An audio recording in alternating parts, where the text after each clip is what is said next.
This is Brendan Ragan, the artistic director for Urbanite Theatre. So if you guys haven't been to a show, you absolutely need to go to a show. They're absolutely fantastic. I'm sure it, as a lot of you can attest. Let Brendan talk more about Urbanite. Sure. Yeah. And I just want to say thanks to Jamie, who's like nonprofit board extraordinaire. I don't know if you know all the things she does. She's also on our board over there. So thank you for having me. I love coming and talking to groups, particularly because I live downtown and in the Rosemary district, and I work downtown. So I share your love for downtown Sarasota. And Urbanite Theatre is a professional black box theater. I always like to start these by just asking who's been to Urbanite Theatre before. Season ticket holder. Awesome. And some on there too. Yeah, I'm noticing some names that look familiar on the Zoom board. Well, great. Well, y'all know what we do, and I'll just introduce our work to everybody else. I originally came to Sarasota to go to grad school at Asolo Conservatory. So, I got my training there, and I joined the rep for a season at Asolo Rep, and I quickly discovered that Sarasota was much more of an arts town than I realized. Performing arts, we have 4 professional theaters, ballet, opera, orchestra, the Van Wezel Touring Hall, all these amazing locations. But what we didn't have, at least as of around 8 years ago, was a professional black box theater that was doing contemporary, challenging work. And that's my favorite kind of theater. The New York off-Broadway style theater, Chicago storefront style theater, the London pub theater, the smaller work where you get to be closer to the actors. All the plays are always brand new. Not that there's anything wrong with something like Showboat or Hello Dolly. Those are great plays, but they're the opposite of what we do. Frequently, our plays are written in the last year or two. Our oldest play that we will ever do is 5 years ago. So we do everything that's, we produce only plays that have been written in the last 5 years, which means often that the content of our shows, I'm smiling because those of you who have come know this, can sometimes be more challenging. People like to call us edgy or provocative. I like to say we're theater for an HBO fan. So if you like new things, you don't mind a little adult language or adult content of other kinds, you'll fit right in at Urbanite. And we bring in professional artists from all over the country. So I'm going to pass some postcards around. But for instance, right now we have a 4-person show, and so all 4 of those actors, the director and the playwright, were all from out of town. They're from all over the country, from as far as Buffalo, New York, all the way out to San Diego, California. And we do these nationwide casting calls so that we can bring the best, most exciting theater artists to Sarasota. We're in kind of a funny place if you haven't been there before. We're tucked away behind Kawa. So if you know where the Whole Foods is, right across the street, there's Kawa. And in the back of Kawa is where of that building, 1487 2nd Street, that's where we built our theater. It's a little 70-seat black box theater. And for those of you who are not familiar with that term black box, if you were to go to a theater like the Van Wezel or Asolo Rep, traditionally we call those theaters proscenium theaters, right? We have this kind of imagined arch around the stage. That's the proscenium arch. And it divides the performers from the audience. It's almost like a movie, but your performers are just past that proscenium arch. The seats are always in the same place, and they can be humongous, right? Several thousand seats or 400 or 500 seats. A black box has flexible seating. There's no one place that the seats go, which means that we radically transform the whole entire space every time we do a show. So one day you might walk in and it's a collapsed mind. The next day it's a classroom. The next day it's a cocktail lounge. And if you come and see our next show, it's a haunted Airbnb. So, and we'd like to change the environment so that the experience every time you come in is different. So we have to apologize. There's no favorite seat. You can't say I'm always in the 3rd row right in the middle, because the seats, we don't even always have a 3rd row sometimes. But that's part of the fun, is that you get to be just 4 or 5 feet away from the performers. There's no gap of space separating the audience and the performers. And every time you walk into the space, it's a new exciting environment. So that's black box theater. Traditionally, they're painted black, so they help the imagination transport you to different times and places. But like I said, at Urbanite, we really work to transform the whole theater so it feels like you're walking into a new environment every time that you come. So that's a little background on Urbanite. Are there any questions about what we do or who we are? We opened in 2015. Is it an equity theater? We use equity actors for most productions, if not all but maybe one or two. Officially, we're a non-union theater, but we have my co-artistic director and I are both equity, and we hire equity actors for every show, basically. Officially, no. Is that because of the size of the theater? It's because of the required costs that are difficult to make up when you're so small. And equity doesn't let you work on a contract according to your size. They only, for the type of contract that we would have with them, which would be a small professional theater, they make you work on a contract based on the number of shows that you have. And because we have really great interest and a lot of enthusiastic supporters, we have to perform at least 6 times a week. And that puts us up on a level with theaters that have 200 or 300 seats. So it's hard to make that up with 70 seats, you know? So we're in a little bit of a gray area with them. We work on what's called a guest artist contract. And so we hire professional equity actors all the time, primarily. And we just have to ask them every show if it's okay if we do it. So it adds a little paperwork to us, but otherwise we're functioning kind of the same. Where do you house your visiting actors? That is a great question because housing is a nightmare right now. We rent a 2-bedroom apartment, so we can always have year-round in the Gillespie Park area. So we have a 2-bedroom apartment that we can either house a director or actors in any time of the year. Then when we have more actors than that, sometimes we rent from the opera. They have that great housing in Rosemary. Sometimes before the pandemic, we would ask certain donors who had extra space if they would put up guest artists. We haven't done that since then because that's we're not quite there yet, I don't think. And this year we're just renting a lot of Airbnbs, which have been astronomically expensive. We can't keep doing that. So long-term goals, we hope to be able to house people more and own our own housing. How many shows are you doing in the season? In this season, there's 4. That's only because we started about halfway through. Down there, learning how to set up the equipment that we're going to be using tomorrow. But then you don't want to stay for the meeting. No, because you. Would you mute, please, on Zoom? Thank you. Thank you so much.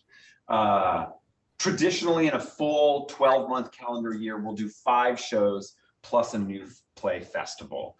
That may go down to 4 in a new play festival because the length of our runs is getting longer because our interest is growing. So it makes it hard to do the 5 because you'll end up having to overlap quite a bit. And then housing is twice as complicated. So right now, probably we produce most of the year except for the down months that most organizations in Sarasota shut down, like August and September. So yeah, we're almost year round. I have a question. Is there an alliance of black box theaters? You know, like more, is there, do you have a partnership of sorts with other similarly sized theaters with the same kind of mission? That's a great question. There are a collection of black box theaters that are not anywhere near as tightly associated as the Lord theaters are because they're operating under contractual agreements. That's what, to become a Lord theater is a designation with the Actors Union. So that's what ties them all together. They all have to follow the same rules. That level of administrative connection doesn't exist for black box theaters. There's sort of a league where we can communicate with each other, other national organizations that are similar to ours. But otherwise, it's sort of up to the artists to just stay in touch with each other. But of course, that's where we find our great work. I'm not sure if any of you are familiar with Free Fall Theater up in St. Petersburg. Another tremendous smaller theater. They have, I think, 100, 150 seats. They're a little bigger than we are, but we're collaborating with them on our current show, Skeptic in a Brew Hall. We're performing it here, literally picking up the whole entire production, including the set, and moving it up to St. Petersburg for another run there. So they do collaborate sometimes. Other than ticket sales, which kind of begin to cover your costs, Right, yeah. what are your funding sources? Yeah, so tickets usually make up around 40-ish% of a theater's operating budget. And that's if you sell out everything all the time, which before the pandemic was very common for us. We would sell out our whole entire run.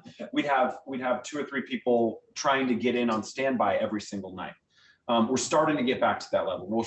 Instead of being sold out 3 weeks in a row, in advance, we're sold out like 2 or 3 nights in advance now. So we're slowly starting to get back to that level of interest.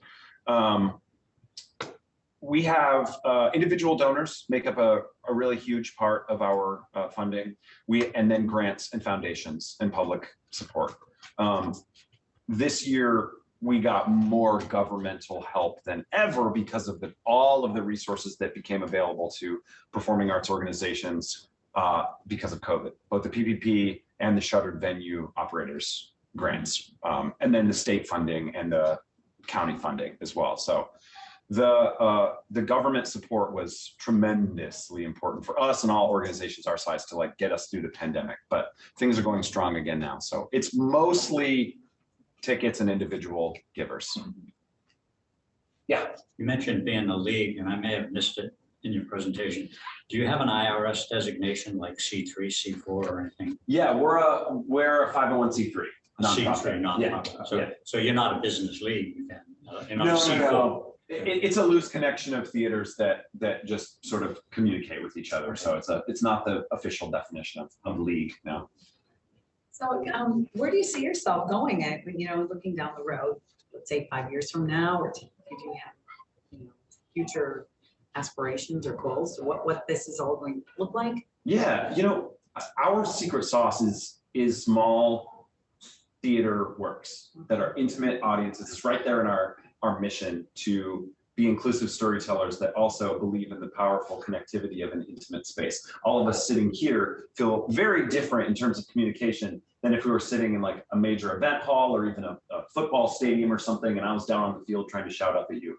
The level in which people communicate is different. We believe very strongly in the power of that. So even if we were to expand, which is a question we get asked a lot, like, what if you outgrow your tiny little space? We would be looking to add space and not change our model, right? So we wouldn't want to like grow into a 300-seat theater just because we have more interest, because it would really fundamentally change what we do. The metaphor I like to use a lot is like, we have this awesome arts community, and it's like they're all amazing bakers. And what we decided is that we're going to make miniature muffins, and that was it. And that was our niche, and we were really good at it, and then everyone really liked us. If you have a lot of interest, you don't stop making miniature muffins. You don't start making giant ones just because that's a totally different formula. So yeah, we've thought about that. We still have some space to grow inside. We could do as many as 8 shows a week. That's pretty demanding on staff and actors, but we could grow more longer runs, etc. Do you have challenges at the site that you're at right now, or are you very happy? So what are some of your challenges that you have? Well, first of all, we love the location. It's an unbelievable place to be. That's important to hear. Yeah. Because I don't want to hear that you don't like your location. No, we love, that's the best part of where we're at. Okay. We love our location.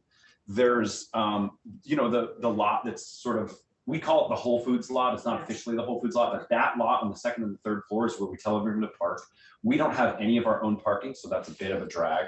But there's that public parking literally right across the street. So we're very lucky.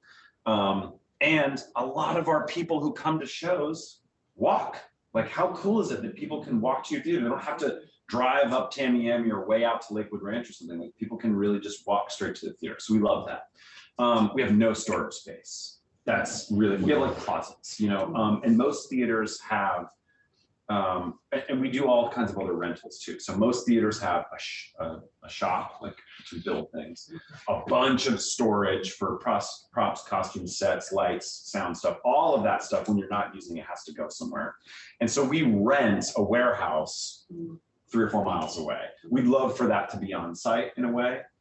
We don't even have a place to put our ladders. Like, we literally have to walk around to a different part of the building and put them in a closet because there's nowhere in the theater that we can put a ladder that you wouldn't all see it if you walked in. So that's tough.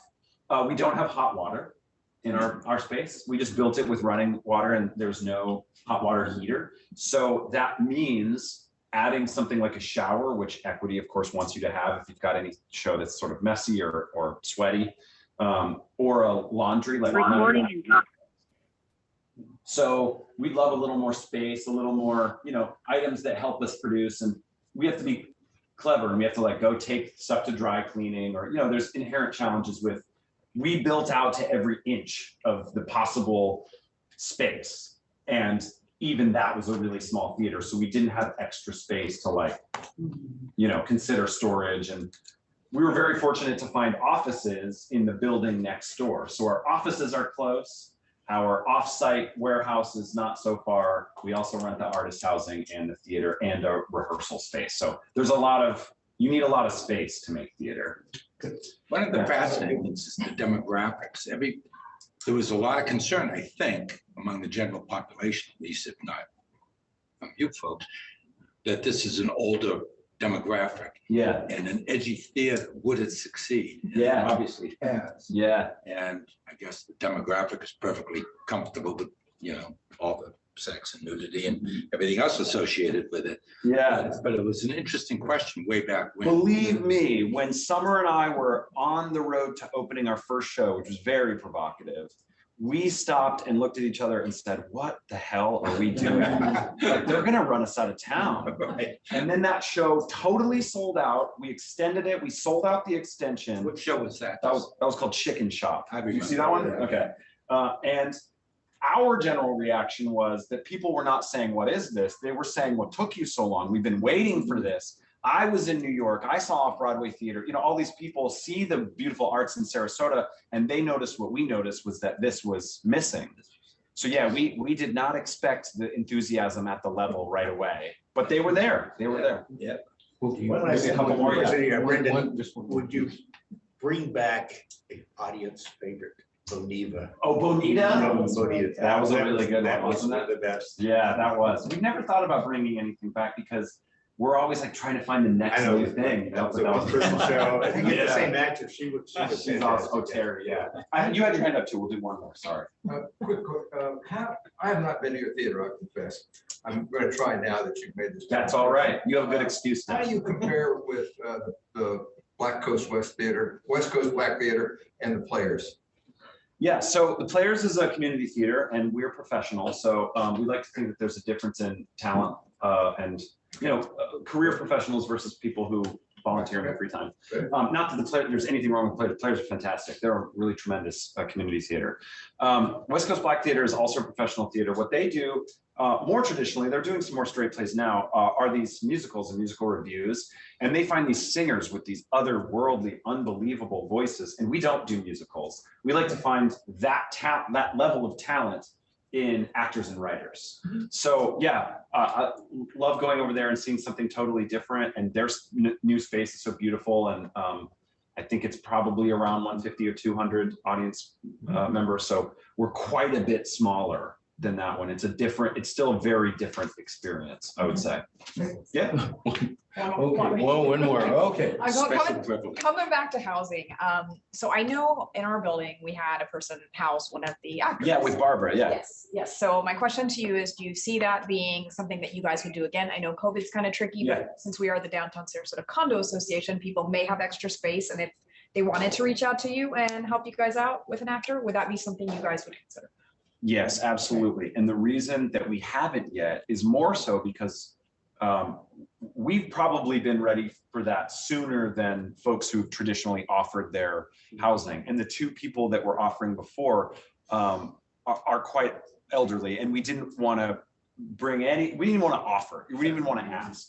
I think we're starting to get to that point where if anyone ever had that, feeling that they may want to donate housing to a visiting artist, we'd be thrilled to start talking What's the about this. duration to house a visiting artist? So for a director, it would be 4 weeks. Those are the shorter ones. And for an actor, it would be more like 10 weeks, like just over 2 months. Traditionally, the ones in the summer are a little bit shorter. That'd be more like, 8 or 9. But yeah, and then, if they're downtown, like that's even better because a lot of these actors that we bring in are from New York and Chicago and they don't have cars. So, not having to rent a car for them is critical in that sense. Yeah.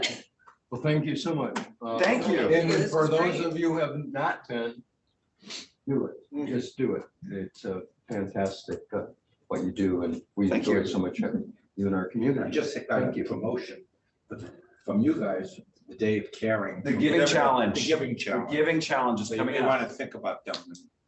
Yeah, you may want to think about that. Good note. So